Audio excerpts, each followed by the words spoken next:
Okay, our final speaker before the break is Alexei. So he's here to talk some more about debugging information for CPUs.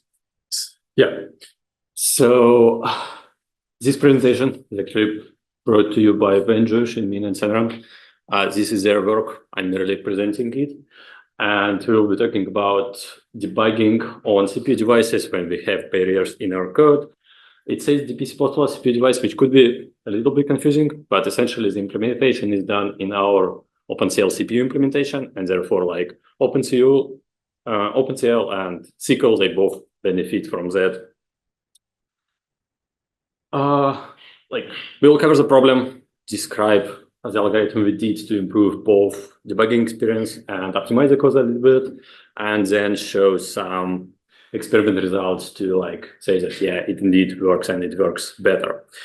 Background story here is that we just debugged some code, it contained barriers, and we discovered that, hey, like debugger shows us some garbage. So let's just go and fix that. The algorithm itself, it is based on loop fission approach, which I think was talked earlier today, where you, in order to handle barriers, you just split your kernel. So any other implementation which uses that approach to handle barriers can benefit from that as well. So in our Intel OpenCL implementation for CPUs, a single work group is mapped into a single CPU thread. And essentially for your kernel, we just generate a loop over work items within a work group and just execute them sequentially. Now that we have a barrier, we need to somehow like make sure that the whole code before the barrier executes for every work item, then they like kind of stop, then they continue all of them after the barrier. So we just split the loop in two. The problem here with variables which kind of cross the barrier, because you now had two loops, but the first work item stored something into a variable and then used it after the barrier. So we need to remember what the value of that variable was for the first work item, for the second one, and that's for each variable. So what we do, we allocate what we call a special buffer, which essentially just an array of structs where for every work item, we store every variable which crosses the barrier. And then we insert special instructions to like store this, load this. And the problem is that those stores and loads, they don't have the original debug information. So if you try to like ask debugger for a variable, there is no debug info, you see no result. And here's an example. Like if you look at V variable, it doesn't show anything in any case, it's just optimized out. We don't have debug info. And for example, before the barrier, global ID kind of works, but after the barrier, it's complete garbage. So yeah, something is definitely wrong. Yeah, that's kind of complicated slide, but essentially the main trick is highlighted here in yellow. What we do is we create an additional allocus, which just store an address within the special buffer for a variable. And we generate just a dummy store instruction, which has the right debug information. So whenever that address is queried by debugger has an instruction like what to do to get the actual like value of that variable. And this neat tricks allows us to have the actual information in the debugger. And that's like one part of this paper, addition of those extra stores and debug info to make debug information actual. The second part here is that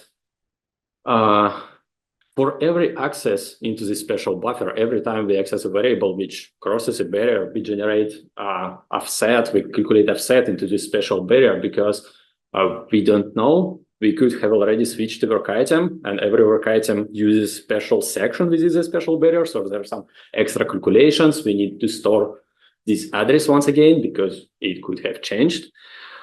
And yeah, with the trick for debug information, we now have it. Like the global ID is correct, V is correct, everything works. But now we have those extra stores, and just in general, we have a lot of computations of those addresses.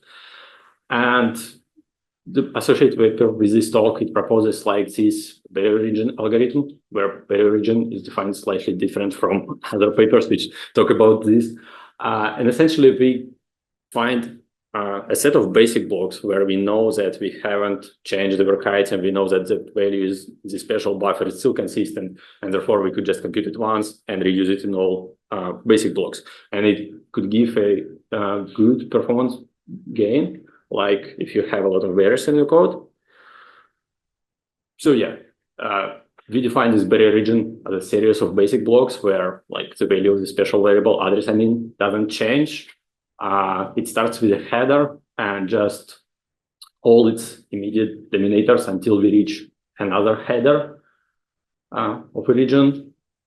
Header essentially is either an entry basic block or a synchronization basic block where we have a barrier or dominance frontier or of another region header. There is some algorithm. How do we compile it? Or I mean, how do we find it and everything?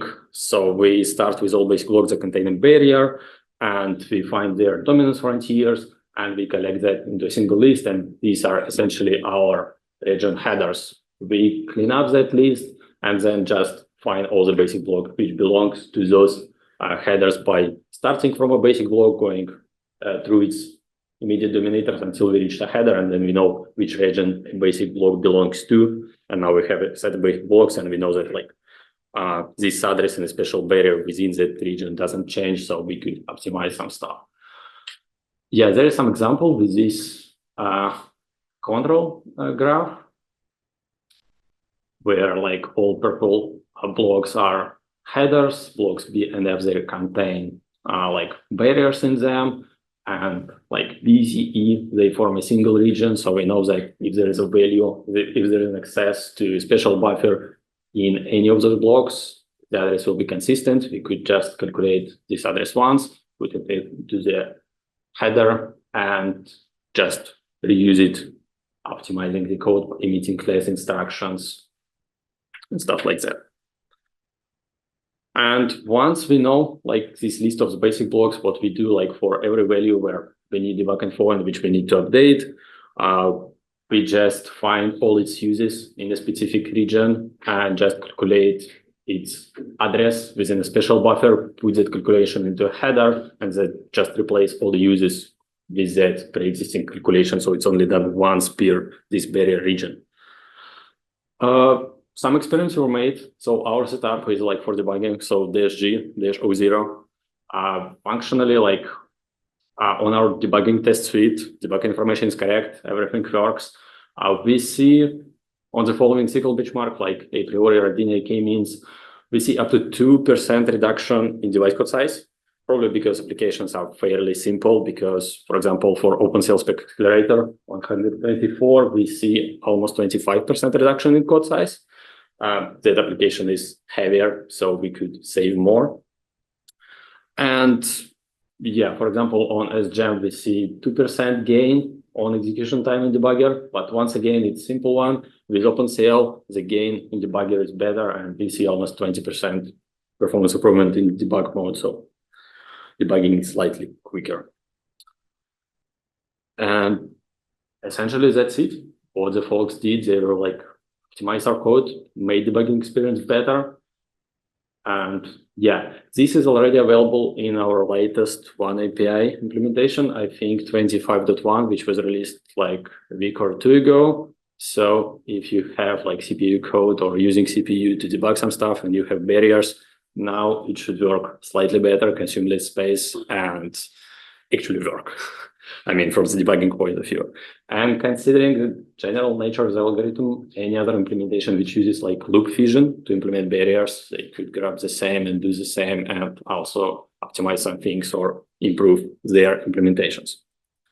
And yeah, that is all I have for this implementation. I mean, this presentation.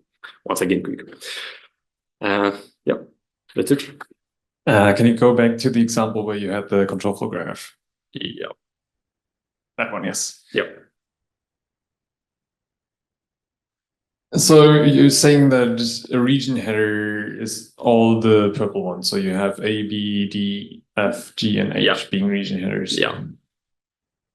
Okay. Like three main reasons why they could be headers. Like, is there a header barrier?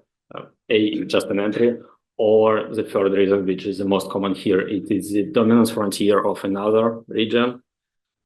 So that's why like a lot of them are also headers of because. So why, for example, do you actually need to have the D being a header in this case? Because it's dominance frontier of F, I believe. Yeah. But wouldn't it, for example, be all right? Oh, okay. Well, no. Wouldn't it be all right to just like have B and F be the headers for D in each case? I'm not sure about B because like you store something in B, you go to D, then you go to F, and then you switch the work item. And then all your addresses which you use from B are wrong. And therefore, in D, we have to recalculate them. So that is why there cannot be like anything in the same region. There should be a paper associated with it, which is also completed for this conference. So it should have like more details than just a few slides. So I guess you can reference it to dig deeper. But yeah. All right, thanks. Great. Thank you very much. Yep.